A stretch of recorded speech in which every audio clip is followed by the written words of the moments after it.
আসসালামু আলাইকুম, বিসমিল্লাহির রহমানির রহিম। দেখেন এই যে আমি কি রান্না করছিলাম কালকে। তো এটা মাছ চচ্চড়ি করবো। আর আমাদের বাড়ির পুকুরের মাছ, টাটকা ফ্রেশ একদম মাছ। এই মাছগুলো আজকে আমি চচ্চড়ি করব।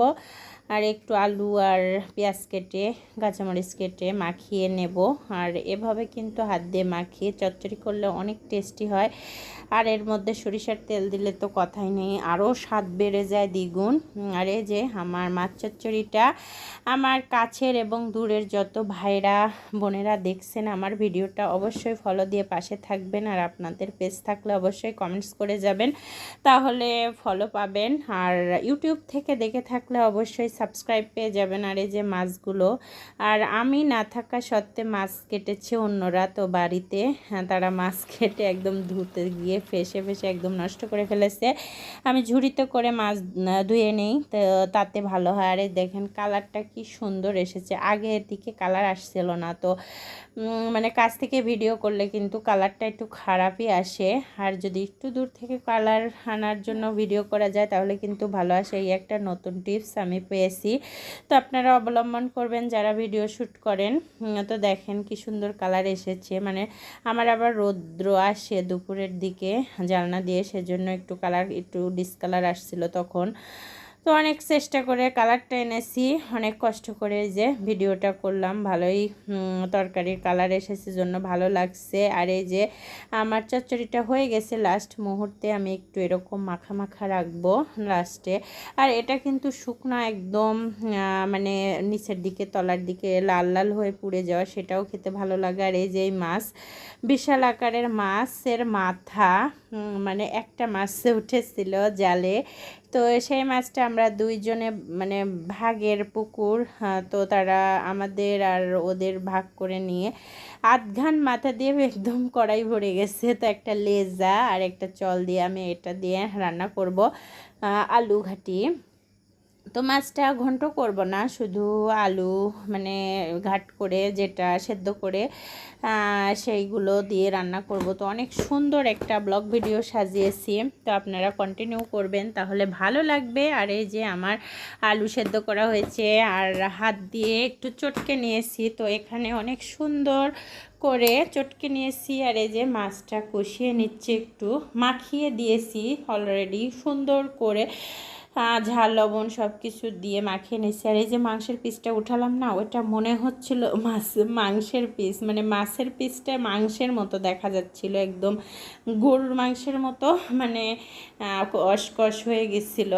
তো আমি দেখেই আশ্চর্য হয়ে গেছি। তো মাছ তো অনেক বড় বড় মাছ আছে, কিন্তু ওঠে না জালে, তো খুব খারাপ লাগে। ওর আব্বু বারবারই বলে যে কাতলা উঠবে, তো কাতলা উঠে না। মানে অনেক বড় বড় কাতল মাছ আছে, অনেক বড় মাছও আছে। আর এখানে এই যে আমি তেলের পর দিচ্ছি পেঁয়াজ, একটু তেজপাতা দিয়ে সুন্দর করে নেড়ে চেড়ে আমি এই যে ফোড়নটা দিলাম, একটু জিরা। তো এটা দিয়ে এখন আমি আলুটা ছেড়ে দেব। তো আলুটা কষিয়ে নেব। এই যে আলু ছেড়ে দিলাম। তো এটা আমার নতুনত্ব, মানে এই মানে তরকারি কড়াইটাতে রান্না করছি, এটাতে মূলত আমি অনেক কাজ করি। তো এটাতে এই প্রথম রান্না করছি আমি, শুধু এটাতে আটা কাই করার সময় করে নিই, গরম পানি করি, তো খুব ভালো লাগে এটাতে করতে আটা।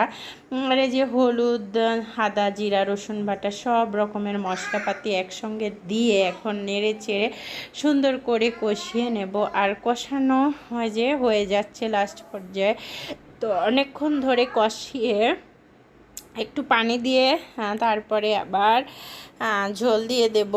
আর কষানোয় দেখেন কি সুন্দর হয়ে আসছে কালারটা, মাশাল্লাহ। আর এই যে এই মুহূর্তে আমি একটু মাছগুলো ছেড়ে দিলাম, যেহেতু আমি মাছটা মানে আগেই জাল করে নিয়েছি, একটু কষিয়ে নিলে আরেকটু স্বাদ বেড়ে যাবে, দ্বিগুণ হবে, সেজন্য একটু মাছ ছেড়ে দিলাম। দিয়ে একটু ঝোল ছিল, সেই ঝোলটা একটু শুকিয়ে নিচ্ছিলাম। তো অলরেডি অনেক সুন্দর এসেছে কালারটা, মাশাল্লাহ। আমার কাছে তো ভালোই লাগছে। বারবার কালার আসছিল যাচ্ছিল, কেমন যেন লাগছিল, মানে রোদ্রের তাপে আমার রান্নাঘরটা এমন জায়গায় মানে দুপুরের দিকেই রৌদ্র আসে আর একদম আলোয় ভরা, তো আমার মানে বিদ্যুৎ খরচটাও কম হয়, সেজন্য আলো দিতে হয় না। তো এই যে কষানো হয়ে গেছে, লাস্ট পর্যায়ে ফুটছে অনেক সুন্দর হয়ে তরকারিটা। আর এই মুহূর্তে আমি সুন্দর করে পানির ঝোলটা দিয়ে দেব। পুরা তরকারির ঝোলটা দিয়ে নেড়ে চেড়ে ঢাকনা দিয়ে ঢেকে দেব। তো এই যে আমার ঢাকনাটাও এটা হয় সুন্দর, এই যে বলক উঠে এসেছে, দেখেন কালারটা কেমন জঘন্য মার্কা এসেছে। তো কি করব, তরকারি তো আর খারাপ কথা বলা সরি। এই যে তরকারিটা সুন্দর হয়ে আসছে অলরেডি। আমার মানে ফোনে কালার আসছিল না তখন, তো বুদ্ধি করে ওই যে। তো আজকে যে সন্ধ্যার দিকে আমার বর আবার আরাফার ওর আব্বুর জন্য গেঞ্জি কিনে এনেছে। ওর আব্বুর চেন্ডু গেঞ্জি, একটা গোল গলার গেঞ্জি গরমের দিনের, আর আরাফের জন্য একটা গেঞ্জি কিনে এনেছে। তো আমি আবার ভিডিও শ্যুট করলাম, একটু দেখালাম যে আপনাদের মাঝে শেয়ার করি, ভালো লাগবে। তো ধন্যবাদ সবাইকে আমার ভিডিওটা দেখার জন্য। আরে যে আমার আরাফটা খুবই বিরক্ত করে। খোদা হাফেজ।